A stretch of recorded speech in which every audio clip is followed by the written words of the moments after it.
اگه اون روز لعنتی در اون خونه باز نمیشد، من هیچ وقت نمیفهمیدم دختری که همه عمر تحقیرش کردند در واقع وارث بزرگترین ثروت این شهره.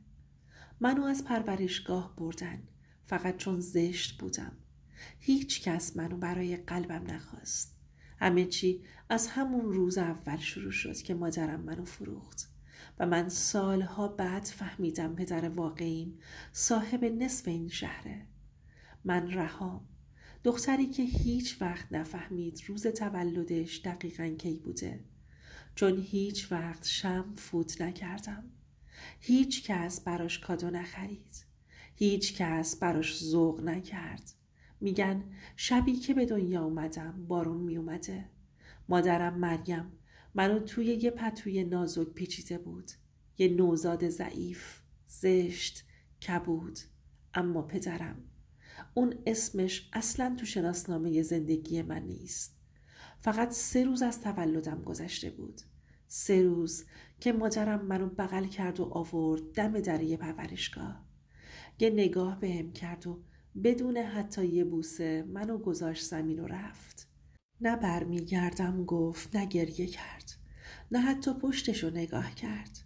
من شدم بچه بی صاحب.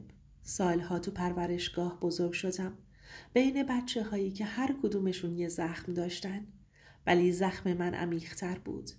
هیچ کس منو نمیخواست. بچه های خوشگل زود سرپرست پیدا می کردند. هر بار که در باز می شد قلبم می ریخت. اما همیشه دخترای دیگه می رفتند و من می موندم با صورتی که هیچ کس دوست نداشت. 9 سالم که شد یه زن اومد سراغم، اشرف. یه زن چاق، اخمو، با ابروهای به هم چسبیده. خیلی رک گفت اون زشته رو بیارین. همونو میخوام. همه خشکشون زد. من میلرزیدم. پرسیدن برای چی این بچه؟ گفت چون ارزونه. اون لحظه نفهمیدم یعنی چی. فقط خوشحال بودم که یکی منو خواسته.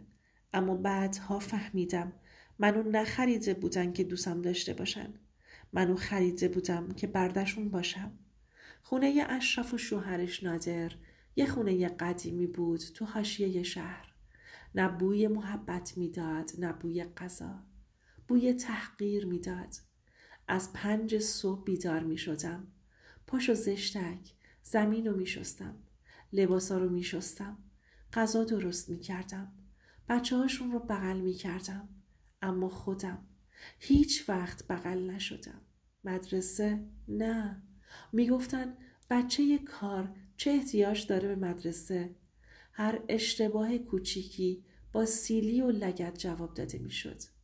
نادر یکم مست میکرد، کمربندش رو در می آورد و من فقط خودم رو جمع میکردم که کمتر دردم بگیره. شبها تو انباری میخوابیدم کنار موشها با شکمی که از گرسنگی صدا میداد. من به آینه نگاه نمی کردم، چون تو آینه فقط یه چیز می دیدم، یه دختر زشت و بیارزش. 15 سالم که بود برای اولین بار عاشق شدم. نه از روی هوس، از روی گرسنگی محبت. سر ساختمونی که کارگری می کردم یه پسر بود، امیر. اولین بار که گفت اسمت چیه قلبم میخواست از دهنم بزنه بیرون. گفتم رها. یه بار یه ساندویچ داد دستم، گفت صورتت زشته ولی چشمات مهربونه. همون یه جمله منو تا ماه برد.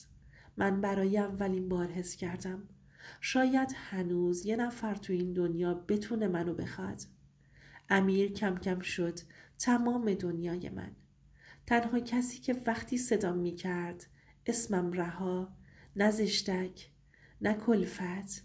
با هم کنار خیابون چای می خوردیم. من از بدبختیم می گفتم، اون از آرزوهاش. می گفت رها، یه روز می برمت از این شهر. یه خونه یه کوچولو می گیریم. تو دیگه واسه کسی کار نمی کنی. من با همون جمله ها عاشق شدم. دیگه شبها تو انباری لبخند می زدم. دیگه سیلی و لگد کمتر درد داشت، چون فکر می کردم آخرش یکی منتظره. ولی زندگی همیشه وقتی یکم لبخند میزنی محکمتر از قبل میزنه تو دهنت. یه روز امیر گفت خواهر دوستم قراره بیاد کارگاه. اسمش سحره. از همون لحظه اسمش رو دلم سنگینی کرد. سحر اومد. خوشگل، خوشخنده، با موهای صاف، لباس شیک، دستای نرم. من کنار اون شبیه هیچی نبودم. اوایل با من خوب بود. سوال میپرسید. درد دلم رو گوش میداد. ولی نگاهاش به امیر عادی نبود. نه اون جوری که یه آدم معمولی نگاه میکنه. نگاهش دعوت داشت. کم کم امیر سرد شد. پیامهام رو دیر جواب میداد. قرارها رو کنسل میکرد.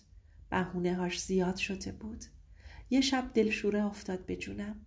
دنبالش رفتم و دیدم امیر و سحر توی کوچه خلوت. سحر دست انداخته دور گردنش. امیر داشت میخندید. اون لحظه نه جیغ زدم نه گریه کردم. فقط خشکم زد. وقتی برگشت طرفم گفت توی سوء تفاهم بودی. ولی من دیدم. من با چشمای خودم دیدم. همون شب فهمیدم من فقط یه وسیله بودم برای پر کردن تنهایی موقت یه مرد. بعد از اون شب دیگه هیچ چیزی در من سر جاش نبود. نه گریم می اومد نه حرف. اشرف بدتر می زد. نادر کثیف‌تر نگاه می کرد. دنیام تنگتر شده بود. یه شب انباری تاریک بود. سرد بود. ساکت بود. قرص ها رو یکی یکی ریختم تو دهنم. نه برای اینکه بمیرم. برای اینکه دیگه هیچی حس نکنم. چشمام که داشت تار می شد. فقط یه چیز تو ذهنم بود. کاش هیچ وقت به دنیا نمی اومدم. وقتی چشم باز کردم توی یه اتاق روشن بودم. بوی الکل و دارو می اومد. کنار تختم یه پیرزن نشسته بود.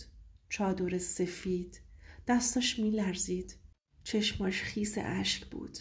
تا چشم تو چشم شدیم یه دفعه زد زیر گریه. گفت خودتی. خودشی. عین مریم. گفتم مریم کیه؟ دستم رو محکم گرفت. مادرت. مادر واقعیت. دنیا دور سرم چرخید.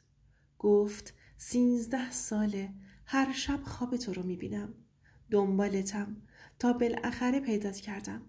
با صدای لرزون گفتم دروغ نگو. من مادری ندارم. منو فروختن. سرشو انداخت پایین. میدونم. ولی پدرت هنوز فکر میکنه تو مردی. گفتم پدر؟ کدوم پدر؟ سرشو بلند کرد. نگاهم کرد و گفت کامران. کامران سلطانی. پولدارترین مرد این شهر. با دست و پای لرزون رفتیم به سمت اون عمارت لعنتی. نرده های بلند، نگهبان، ماشین های لوکس. من با یه مانتوی کهنه و کفش های پاره. وقتی کامران رو دیدم قلبم ایستاد. یه مرد خوشتیپ با موهای جوگندمی. پیرزن گفت کامران این دخترته. اون خندید. شوخی نکن مادر. دختر من مرده. ازم آزمایش DNA گرفتن. 3 روز بعد فقط یه جمله بهم گفت رها. ببخش که دیر پیدا کردم دخترم. من منفجر شدم. گریه کردم. فریاد زدم رو سینم. منو فروختن. منو زدن. تحقیر شدم. تو کجا بودی؟ اون فقط گریه می کرد. مادر واقعی مریم رو آوردند.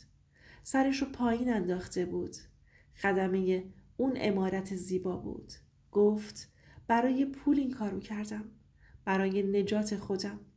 میتونستم خفش کنم. میتونستم زندگیش رو ویرون کنم و بسوزونم. ولی یه لحظه یاد انباری افتادم. یاد قرص ها و گفتم من انتقام نمیگیرم. من میخوام فقط زندگی کنم.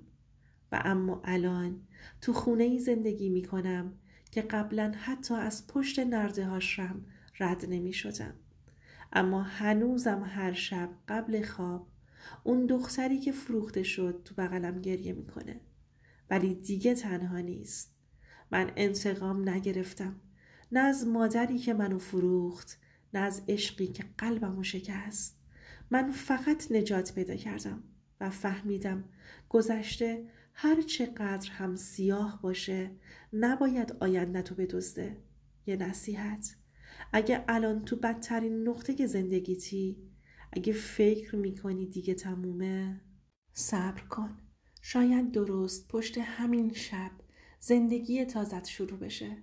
و اگه جای من بودی، اون مادری که فروختت رو میبخشیدی یا روش رو هم نگاه نمی کردی و زندگیش رو داغون می کردی؟ برام بنویس، واقعا میخوام بدونم. دوست عزیزم، اینم از داستان امشب. مرسی که تا آخر این قصه تلخ کنارم بودی. اگه این داستان دلتو لرزوند، لطفاً لایکش کن. نظرتو برام بنویس و کانالم رو سابسکرایب کن تا با هم صداهایی رو بشنویم که سالها خفه شدن.